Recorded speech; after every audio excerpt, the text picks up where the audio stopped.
Desde o surgimento dos primeiros museus no século XVIII, acompanhamos uma mudança contínua em suas estruturas organizacionais. A missão inaugural da Casa Guardiã da Cultura, pouco a pouco foi assumindo um papel de indústria geradora de cultura. Paralelamente, as relações humanas com o museu foram se transformando em mercantilização de experiências através do acúmulo e consumo do espetáculo. Mais do que nunca, o jogo do mercado da oferta e da procura entra em ação, fazendo com que atrações artísticas atendam às demandas dos espectadores. Nos museus contemporâneos, o espetáculo se constitui como o mais novo acervo institucional. O espectador torna-se-á consumidor de ofertas e ilusões. O cotidiano é levado à alta cultura num processo de crescente estetização social. Nesse momento de extrema exacerbação estética, a arquitetura aparece como grande vedete do sistema e os museus transcendem seu papel de abrigo de obras, alcançando um patamar do próprio objeto de arte, como algo a ser apreciado enquanto atração à parte. Com o advento do pop, na década de 50, surge uma nova configuração do espaço cultural em que superfície e símbolo vão se relacionar de outra maneira. O edifício foi se tornando signo comunicante. A ideia de pop aplicada ao espaço propiciou uma nova combinação entre arquitetura, superfície e símbolo, que coloca em jogo a oposição entre estrutura moderna e ornamento pós-moderno, ou seja, a arquitetura como monumento e a arquitetura como signo, que quase sempre assume a escala dominante do cenário e entorno.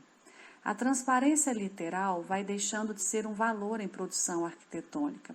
A ideia de uma estrutura mista de arte, arquitetura e mídia intensifica as tensões entre materialidade e imaterialidade na sociedade contemporânea.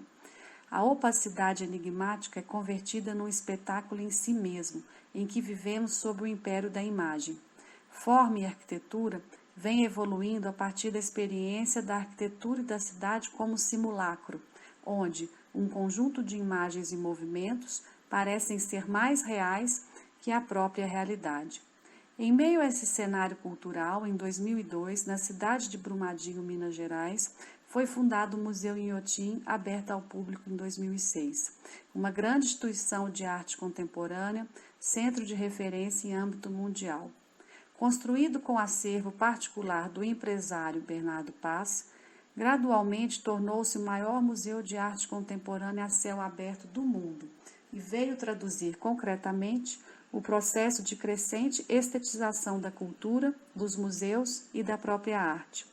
Situada em uma propriedade a 60 quilômetros do perímetro urbano da capital do estado, Belo Horizonte, a instituição é um grande parque cultural que abriga diversos pavilhões arquitetônicos, galpões, lojas, restaurantes, auditórios, teatro, hotel, todos pulverizados em meio à natureza, rigorosamente aparelhada por um projeto paisagístico monumental. Ela carrega em si um nível de estetização que pretende ser máximo, não apenas em relação à obra de arte e arquitetura, mas também à experiência estética a ser alcançada pelo espectador. Segundo Benjamin, é por meio do culto que a obra de arte aparece inserida em sua tradição.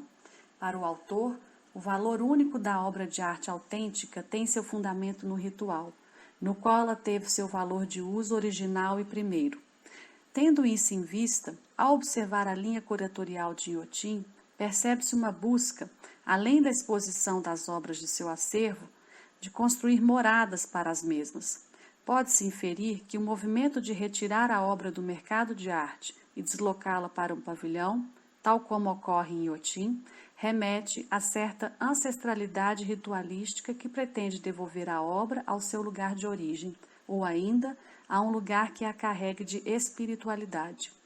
Em vista desse mapeamento de estrutura institucional de Inhotim, o presente trabalho pretende iniciar uma análise e discutir a arquitetura como Star System, isto é, como sistema financiado por órgãos governamentais e grandes corporações que utilizam do estrelato de arquitetos e suas respectivas produções arquitetônicas como ferramenta de propaganda institucional e consequente inserção dos mesmos no atual panorama cultural socioeconômico mundial. Ademais, será analisada a experiência contraditória no Museu Contemporâneo, bem como os aspectos da indústria cultural contemporânea e a autonomia da arte e a mercadoria como espetáculo. Para tanto, serão objetos de estudo e análise os pavilhões Galeria Adriana Varejão, aberto em 2008, Galeria Cosmococa de Hélio Oiticic e Neville de Almeida, aberta em 2010, Galeria Psicoativa Tunga, aberta em 2012, Galeria Cláudia Andujar, aberta em 2015. Junto a esta apresentação, o espectador poderá percorrer o pavilhão e interagir com as obras, bem como se deixar levar pelo percurso e contemplar a beleza de sua arquitetura. A Galeria Adriana Varejão teve sua obra concluída em 2008. A autoria do projeto arquitetônico é de Rodrigo Lopes, do Tacoa Arquitetos. À medida que se aproxima da edificação, percebe-se, num relance de olhar, o caráter hermético e enigmático de um objeto que flutua sobre o espelho d'água. Segundo o arquiteto autor do projeto, o edifício propõe um diálogo estabelecido com a natureza que se dá pela conexão entre dois níveis distintos do terreno. No nível de acesso inferior, o espelho d'água restringe e determina uma zona de trânsito pedestre em torno do prédio. No nível de acesso superior, um terraço gramado camufla o objeto arquitetônico que está abaixo. Em contraste à imponência monumental vista no nível térreo, no terraço há um espaço plano e desprovido de volumetria em que natureza e entorno se destacam do objeto arquitetônico, proporcionando um equilíbrio entre natureza e arquitetura, entre escalas monumental e humana. O entorno do sítio arquitetônico é cercado por mata natural do Cerrado. Entre a mata e o prédio, encontram-se o espelho d'água e a plataforma de pedestre. É importante observar que não é permitido escolher qualquer trajeto de entrada em função da articulação que a água faz, o que torna o reconhecimento do conjunto mais complexo e imperativo, na medida em que impede o espectador de fazer aproximação e ou distanciamento da edificação de qualquer ponto de seu entorno. O edifício flutuante é refletido pela superfície hídrica tingida com tinta azul. Nesse primeiro momento, a arquitetura performa como aparição visível, porém intocável, numa mistura sublime, onde tangível e intangível se encontram num plano pictórico imaginário, que representa a presença através da ausência, como um momento em suspensão que durará por tempo indeterminado. Essa sensação de suspensão e aprisionamento que a imagem do prédio refletido na água transmite será o fio condutor do nosso trajeto, um fio de Ariadne invisível que nos introduzirá num percurso arquitetônico fragmentado, labiríntico e engessado. O trabalho de Varejão, preso à arquitetura através do azulejo em quase toda a sua extensão, desde a plataforma do espelho d'água até a laje da cobertura, nos mostra quão orquestrada está a obra em função da correspondência majestosa entre superfícies arquitetônica e artística. A própria artista fala em entrevista que boa parte das obras foi respondendo às questões colocadas pelo espaço, ou seja, elas foram preenchendo um programa, como é o caso dos bancos da entrada, do terraço, do nível superior, a parede do colecionador e a inserção das carnívoras na zona de ventilação do prédio. Selacanto surge da vontade de trazer o mar para Minas Gerais. Todavia, ele emerge em meio a uma malha ortogonal que remete também à estrutura azulejada. A bela galeria é planejada e pensada em todos os detalhes e escalas. Todavia, o resultado final é uma falta de espaço mental para a completude da obra no espaço do espectador visitante. O desejo de ornamentar a si e a tudo que está à volta é ancestral a toda a arte e arquitetura, e sutilmente opera em Varejão. O espectador deixa esses espaços satisfeito com a visita. Todavia, pode-se intuir que sua autonomia é ilusória e ficcional, na medida em que o projeto arquitetônico busca preencher todos os espaços vazios do homem, não permitindo um embate real entre obra e espectador. A ruína é o grande espetáculo. Do início ao fim do percurso, experimentamos a sensação de quebra e interrupção atreladas a uma sistemática matricização do espaço. O espelho d'água cria algumas impossibilidades no percurso. Ele exalta a arquitetura e repele o observador. No banco da entrada, a obra de arte está presa à sua matriz de azulejos. A única coisa que esvai é a potência alucinógena das plantas representadas. Na entrada, quando vislumbramos a conexão visual entre arquitetura e obra, entre saunas e espaço, uma escada rompe em meio à perspectiva. O colecionador é um grande quadro enquadrado pelo espaço. Carnívoras estão presas a um espaço residual, como algo que foi preenchido superficialmente. A arte está pronta, mastigada e digerida para o consumo. Seus elementos mediadores acabam camuflando possíveis relações invisíveis e enfraquecendo o verdadeiro avesso do trabalho, que, ao contrário do que pode-se pensar, não se encontra nas entranhas e vísceras de Varejão, mas sim numa camada mais profunda e secreta do espetáculo. Talvez seja uma boa hora de soltar a camisa de força e deixar um homem viver partido, porém livre e à deriva para escolher seu próprio percurso. A convite da curadoria de Inhotim, em 2008, o Escritório dos Arquitetos Associados recebeu a tarefa de projetar a Galeria Cosmococa de Hélio Oiticica e Neville de Almeida. Assim como em Adriana Varejão, a volumetria da Galeria Cosmococa também conecta dois níveis distintos da topografia natural do terreno.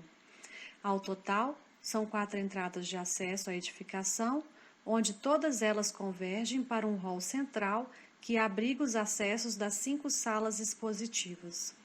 Para obter a dissolução das hierarquias entre salas, o Escritório de Arquitetura propôs uma experiência labiríntica a partir do deslocamento dos volumes da edificação.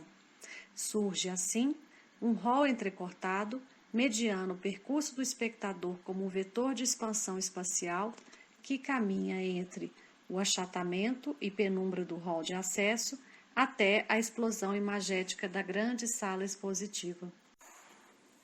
O programa Cosmococas fez parte de um panorama de arte da vanguarda experimental em que Oiticica tinha preocupação de inserir cada vez mais o espectador na obra. O conceito de anti-arte aparece como parte integrante de seu programa artístico, de maneira que o artista já não se enquadra mais no papel do agente criador para a contemplação, mas sim no papel do agente motivador para a criação compartilhada. O espectador não é mais visto como contemplador, e sim como um participador. Cada bloco experimento é composto por uma ficha técnica com recomendações sobre as projeções de slides, trilha sonora e um roteiro para a criação da ambientação que irá abrigar os participantes. Para Oiticica, elas representam a construção e reconstrução do cinema, pois incidem diretamente em torno da virtualização do espaço, permitindo pensar que a arquitetura também pode ser feita por imagens. O usuário deste espaço, ao contrário do cinema, passa a ser o espectador ativo, que trafega pelas imagens, submergindo entre elas. Cosmococas, na contramão do cenário da reprodutibilidade da obra de arte que emergiu no século XXI, reata com a possibilidade da aura na obra de arte. Ao fatiar a narrativa cinematográfica em quadros, elas agregam a si próprias sacralidade e mistério, antes privados pelo desenvolvimento industrial.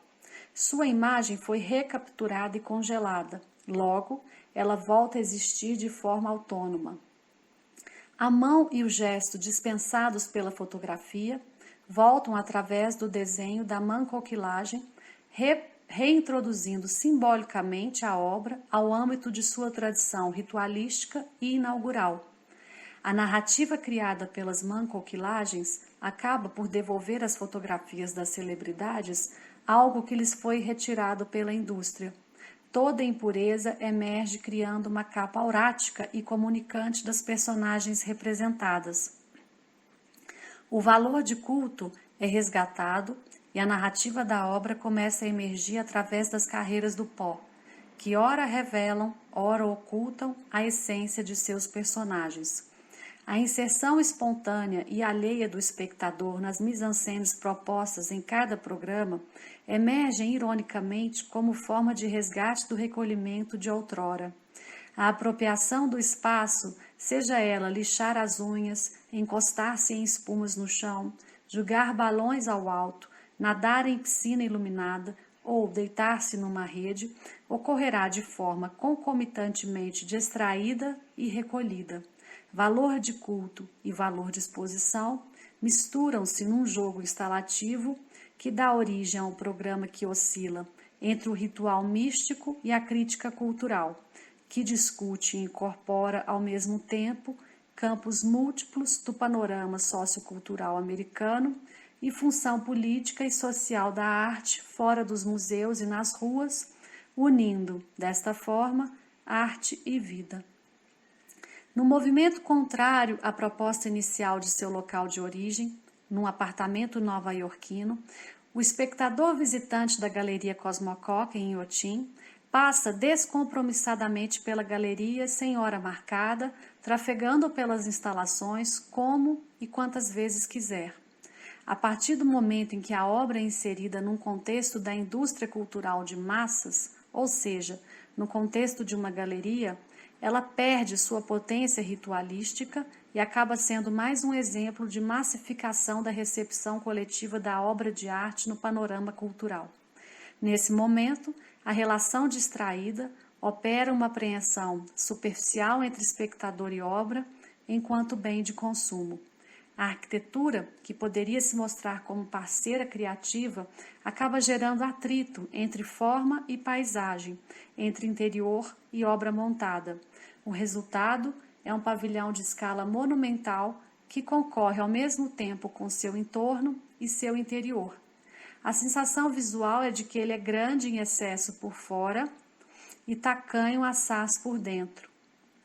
Seu edifício é hermético, suas salas são escuras, seu hall é truncado, o que pode levar o visitante a pensar que será difícil sair dali. Talvez em Oiticica a escala deveria ser repensada, mas não a escala monumental da arquitetura, e sim a escala monumental da obra. Afinal, da mesma forma que uma sala capitular incorpora uma grande basílica, Cosmococas incorporam uma obra ainda mais grandiosa, que é todo o manifesto labiríntico de Hélio Oiticica. Dessa forma, seria possível chegar a uma grande construção imaginária, como num grande jardim do Éden, do qual Cosmococas seria apenas uma parte.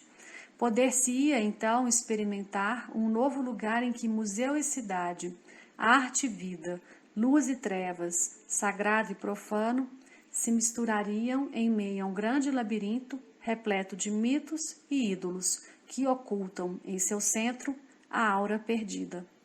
Buscar essa aura faz parte da obra de Oiticica. A Galeria Psicoativa Tunga marca uma passagem na produção dos pavilhões analisados até o momento. Ela deixa de existir enquanto objeto arquitetônico e passa a existir enquanto organismo arquitetônico. Sua volumetria não será a partir do definidor estético. Pelo contrário, é sua estrutura rizomática que atuará na construção de um espaço mental. A essa estrutura expositiva, interligada invisivelmente por conexões e narrativas diversas, Tunga dá o nome de acelerador de partículas. O rizoma é um modelo de resistência estético-político que trabalha a partir de linhas de fuga que se infiltram em busca de outras direções. Suas linhas de intensidade se alastram, se multiplicam e se interconectam, criando, a partir do alinhavo invisível de novos sentidos e conexões, a produção de uma tessitura inconsciente. A ideia do organismo arquitetônico é traduzida nessa galeria a partir do modelo de rizoma, contrário ao modelo arborescente e unitário da arquitetura dos demais pavilhões. A pele de vidro translúcido da edificação, abre possibilidade para um emaranhamento visual entre espaços internos e externos. Ela abriga o corpo material e ficcional da obra exposta como uma redoma. Todavia, não estabelece um raciocínio isolado. Não é permitido ver de dentro da edificação qualquer visada distante, assim como não é possível para quem está fora vê-la inserida num contexto de paisagem.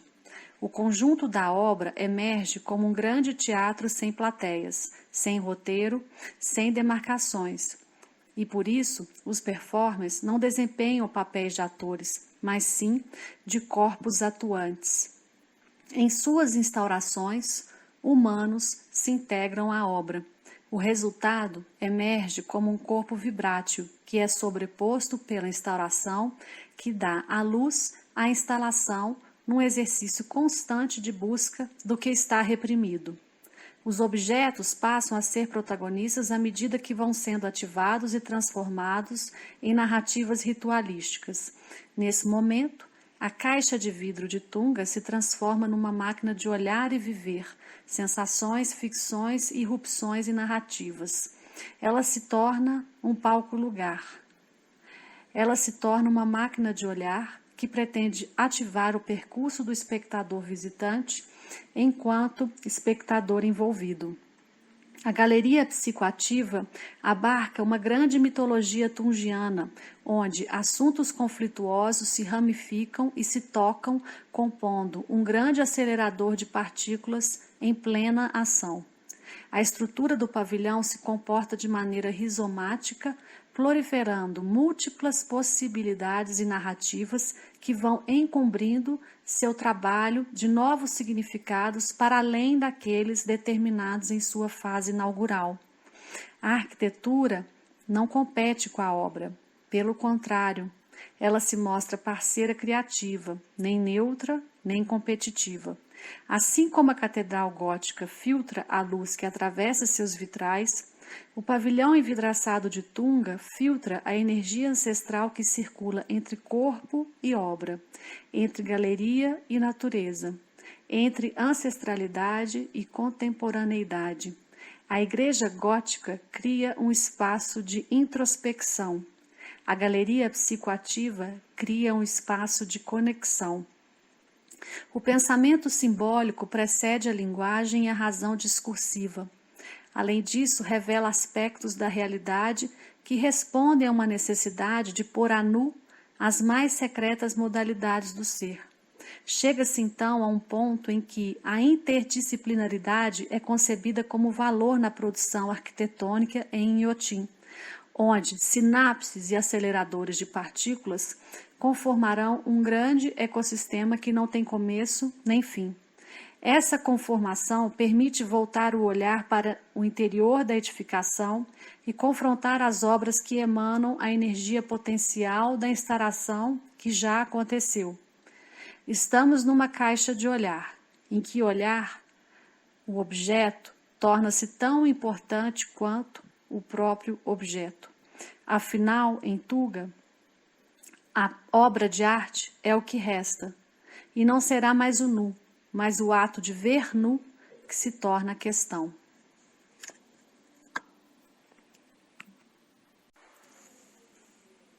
O pavilhão de Cláudia Andujar, em Inhotim, foi aberto ao público em 2014. Com o projeto assinado pelos arquitetos associados, sua forma é bastante diferente dos pavilhões analisados anteriormente. Ela não possui escala monumental marcante e sua volumetria se organiza horizontalmente. Sua inserção com o entorno se dá de forma harmônica. O acesso que leva à porta de entrada é emoldurado por uma fila de pórticos que enquadra o percurso, marcando assim um portal de passagem espacial e temporal. Hegel pontua que o jogo de colunatas da arquitetura grega criava uma situação de intensa troca entre o lado externo e interno da edificação. Sua porosidade visual tornava o percurso alegre, aberto e agradável para o passeio e o devir. Sua proporção horizontal simbolizava a escala perfeita para o homem. Em Andujar, pode-se estabelecer um raciocínio parecido. Seu conjunto é fluido no vaguear. Seu revestimento vernacular remete a uma circularidade e integração com a natureza. Nela, o homem também encontra sua escala perfeita e livre para o percurso entre os blocos expositivos. O tijolo de barro apresenta-se como módulo a ser repetido pela extensão da grande arquitetura vernáculo-monumental, cuja disposição espacial está carregada de ritos e simbologias. Ao contrário dos objetos de estudo dos capítulos anteriores, este pavilhão possui 3 principais núcleos expositivos traduzidos pelo modelo do cubo branco. Sua iluminação é impessoal e neutra, bem como sua superfície interna de paredes brancas. De seu interior, quase não existe contato com o lado externo, salvo algumas zenitais e, eventualmente, alguns rasgos nas fachadas que permitem a troca visual e entrada de luz. O espaço expositivo, antes inserido em meio ao corpo da edificação, agora aparece desvinculado do objeto monumental arquitetônico.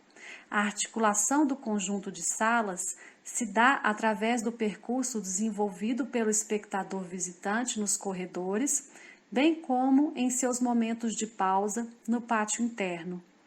Surge uma arquitetura que articula funcional e conceitualmente espaços tradicionais de exposição e o objeto monumental autônomo. Assim como os vitrais de uma catedral gótica, o filtro onírico do trabalho de Cláudia Andujar acaba criando uma camada própria de introspecção e espiritualidade em torno do universo Yanomami. A luz natural que vem da claraboia atravessa o ambiente de paredes brancas e teto cinza, trazendo à tona sua obra numa montagem iconográfica que está em constante movimento pictórico, seja pela aproximação das imagens desfocadas, seja pela narrativa do conjunto, assim como faziam os afrescos e esculturas nas igrejas medievais. O pátio central está ligado à mata e às demais áreas do entorno através de planos de tijolos soltos pelo espaço que evocam ruínas e que aludem à ancestralidade simbólica do conjunto. Os tijolos desencontrados, a mata selvagem, a sensação de interrupção dos jogos de pilares, todos ladeando o pátio central, vazio e silencioso, causam impressão de uma desconexão no tempo e no espaço primitivos da edificação.